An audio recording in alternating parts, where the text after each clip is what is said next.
हम पहुंच आए हैं दरिया झेलम के ऊपर।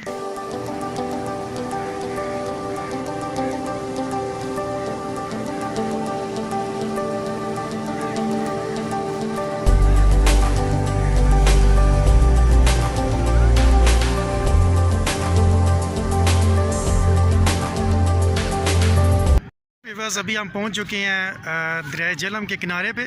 हम इस वक्त अपने इलाके यानी कि सराय आलमगीर वाली साइड पे खड़े हैं। वो सामने आपको झेलम नज़र आ रहा है। किसी दिन आपको उसकी भी सैर करवाएंगे इंशाल्लाह। अभी फ़िल वक्त ये आप सिर्फ देख लें कि माशाल्लाह कितना प्यारा नज़ारा है। अभी ये है कि सराय आलमगीर की क्या तारीख है, इसके बारे में हम थोड़ा सा आपको बताते हैं। मुझसे ज़्यादा जानते हैं मकसूद भाई, तो अभी इन्हीं से थोड़ा सा बात करते हैं कि मकसूद भाई इस तरफ आ जाएं ज़रा, क्योंकि इससे ये है कि थोड़ा सा हमें पीछे से व्यू भी अच्छा नज़र आ रहा है। अस्सलाम वालेकुम जी वालेकुम सलाम, कैसे हैं जी? अल्हम्दुलिल्लाह। अच्छा मकसूद भाई, क्या तारीख है जी सराय आलमगीर की, थोड़ी सी बताएं हमारे व्यूवर्स को।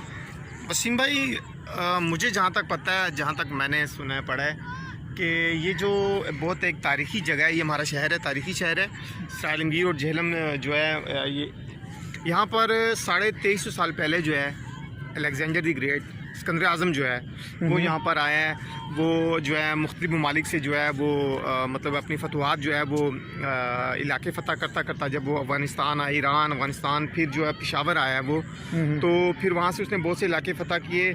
और जब वो पेशावर उसने फ़तह किया, पेशावर का जो वहाँ पर उस वक्त राजा होता था, तो सिकंदर आज़म ने उससे पूछा कि इससे आगे क्या है मुझे बताओ। तो फिर पेशावर के राजा ने उसको कहा कि इसके आगे जो है दरिया झेलम आएगा। तो उसने कहा अच्छा। तो फिर उसने बताया कि आगे राजा पोरस है, उसकी जो है फ़ौज है, उसकी हुक्मरानी है, उसकी टेरिटरी है यहाँ पर। तो सिकंदर आज़म ने कहा अच्छा। उसने कहा ठीक है। उसने अपनी फ़ौज से कहा कि मुझे अभी हमें जो है ना वहाँ पर जाना है, इसके पास जो है राजा पोरस के पास जाना है हमें, ठीक है। तो वो जो यहाँ पर आया, फिर उसने क्या किया कि अपनी जो है ना फ़ौज यहाँ पर, वो सामने जो झेलम है, ये पार का इलाका है जो उस तरफ दरिया के उस तरफ झेलम है और इस तरफ सराय आलमगीर है। फिर उसकी जो फ़ौज है वो वहाँ पर खड़ी हुई थी। उसने जो है पर वहाँ अपनी फ़ौज लगाई।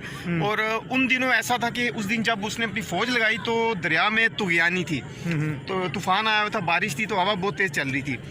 तो उसने क्या किया, खैर वो बहुत पीछे गया। फिर वहाँ से उन्होंने जो है ना दरिया किस तरफ आए, वो पार किया दरिया।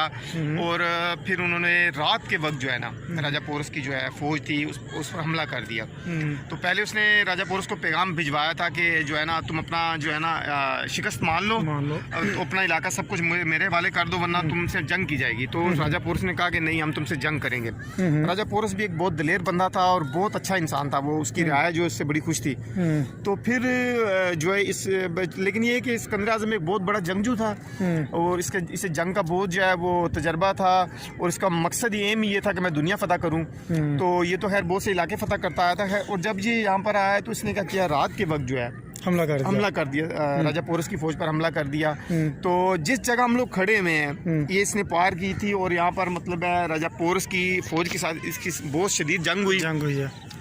और राजा पोरस ने क्या किया कि अपने जो हाथी उनके उस वक्त जो हिंदुस्तान था, ये चूँकि ये सारा हिंदुस्तान था, फिर राजा पोरस ने अपने हाथी जो है वो हाथी की जो फ़ौज थी वो इन पर जो है वो दौड़ाई, ठीक है। तो सिकंदर आज़म ने क्या किया, ये बहुत एक्सपर्ट थे, ये जंगजू थे बहुत ज़्यादा। इन्होंने क्या किया, उनको जो है ना आग के वो गोले वगैरह वो बरसाए, जिससे हाथी वापस अपनी फ़ौज को रोकते हुए जो है ना चले गए वापस। तो ये इंशार ये है कि जो राजा पोरस है उसको शिकस्त होगी, राजा पोरस को शिकस्त हो गई। फिर सिकंदर आज़म ने राजा पोरस को जब सामने पे पेश हुआ तो फिर उससे कहा कि बताओ तुम्हारे साथ क्या किया जाए। तो फिर राजा पोरस ने कहा कि वही जो एक बादशाह दूसरे बादशाह के साथ क्या करता है। और उस वक्त ये रूल था एक कि जो है ना एक बादशाह दूसरे बादशाह को जब फतह कर लेता था उसका सर कलम कर दिया करता था। राजा पोरस का मतलब था कि मुझे मेरा सर काट दिया है। लेकिन फिर उसने सिकंदर आज़म ने उसे गले लगा लिया और उससे कहा कि मैं तुम्हारी दिलेरी से, बहादुरी से बहुत मुतासिर हूँ। और फिर उसने उसे अपना दोस्त बना लिया और फिर कहा कि ये सारा इलाका मैं तुमसे नहीं लेता, ये तुम्हारा इलाका है। ये फिर कोई भी चीज़ उसने यहाँ से नहीं लूटी थी। तो फिर उसे यानी कि बहादुरों की सरजमीन है, बहादुरों की सरजमीन है ये, ठीक होगी। तो अच्छा, वैसे इसका जहाँ तक मुझे पता है इसका नाम जो पड़ा था जी वो ये है कि नाजरीन जो औरंगज़ेब आलमगीर है वो जब यहाँ से गुजरे थे तो वो आपको पता है कि पुराने ज़माने पे जहाँ पे भी कोई अपनी वो क्या कहते हैं आजी जो आरामगाह बनाते थे उसको सराय कहा जाता था।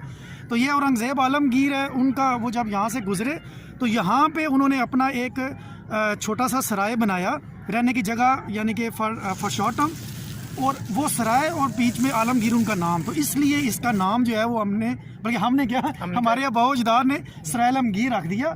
ये इसकी जो तारीखी नाम है, इस वजह से इसकी जो है ये अहमियत है। बाकी ये है कि माशाल्लाह जी, जैसे मैंने पहले ही बताया था कि ये समझ लें कि ये दरवाज़ा कश्मीर का, इससे आगे कश्मीर स्टार्ट हो जाता है, ठीक है। और इस लिहाज से भी इसकी खूबसूरती है। दूसरे लिहाज से इसकी खूबसूरती ये है कि ये देखें जी, इधर है जी हमारा दरियाए झेलम, बिल्कुल, और दूसरी साइड पे ये है 2-3 किलोमीटर आगे या 4 किलोमीटर आगे, उस साइड पे जो है वो नहर है, पंजाब की सबसे बड़ी नहर है वो, पंजाब की सबसे बड़ी नहर भी उस तरफ है। तो इस सेंस से भी हमारा जो सराय आलमगीर है वो काफ़ी बिल्कुल जो है वो जोग्राफियाई लिहाज से बड़ा जो है वो अहमियत का हामिल है। वसीम भाई, मैं एक बात यहाँ पर एक और ऐड कर दूं कि ये जो दरिया है, दरिया झेलम, यहाँ से एक वक्त था कि पूरे हिंदुस्तान को जो है नमक सप्लाई किया जाता था, क्योंकि ये झेलम में जो खिवड़ा वो नमक की कान है, दुनिया की दूसरी बड़ी नमक की कान है। जी जी। तो वहाँ से जो मतलब इसी दरिया के जो रास्ते हिंदुस्तान को नमक सप्लाई किया जाता था, और यहीं से पूरी दुनिया में कहाँ तक नमक जाता था। अभी भी खेवड़ा माशाल्लाह दुनिया का बिल्कुल दूसरे नंबर पे सबसे बड़ा जहीरा जो है हमारे पास ये झेलम में ही साथ ही है। तो